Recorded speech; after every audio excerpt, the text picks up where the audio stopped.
Hi, and welcome back to my channel. So, have you ever bought one of these rotisserie chickens like I did the other day? It's a simple, quick meal, relatively inexpensive, but then you're left with a bunch of bones and meat. Sometimes, in my case, I have quite a bit of meat, and so I'm going to show you how to make a really nutritious, delicious chicken broth with your rotisserie chicken carcass. So stand by, and even if you don't have a lot of meat, you can still watch this video and you can turn it into a chicken stock. So let's get to it. It's super simple, and let's go. So to make either a chicken stock or a chicken broth, you're going to need two celery stalks, an onion, either red or yellow, a couple of carrots, and optional, but highly recommended, is one parsnip. This one is on the big size, so if it were small, I would probably use two. So let's get peeling these and start our broth.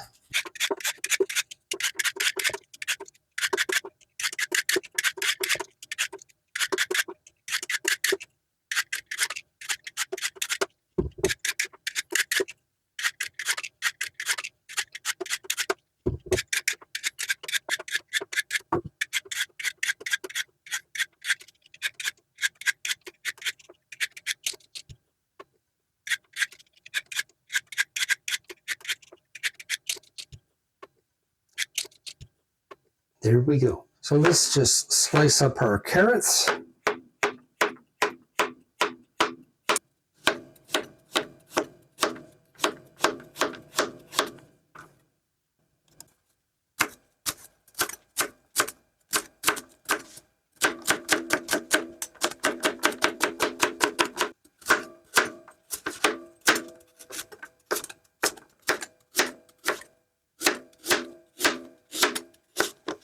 For the onion, you're only going to have to cut it into quarters. So you're going to have 4 pieces.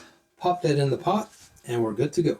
So everything is in my deep pot, and basically we're going to add enough water to cover the carcass of the chicken. So I already have 4 cups in there already, and I think I'm going to add in another 2 to 4. Here's another 2. So I'm going to leave this cooking.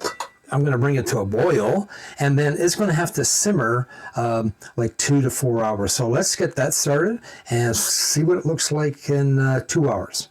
My chicken broth has been simmering on my stovetop for 3 hours, and I think we're more than ready to let it cool off and maybe separate some of the meat, and then we're going to, once it has cooled off, I'm going to pack it in to this container, and each of them can hold a rather hot liquid, and each one is 1 cup. So we have 5 cups that we can put in here. Hopefully all of this fits into that.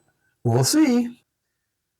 My chicken broth cooled off sufficiently, and now I was able to get it into my silicone mold, and there's 1 cup in each, and the plastic container is another 1 cup. So we got a total of 5 cups of homemade, delicious tasting chicken broth.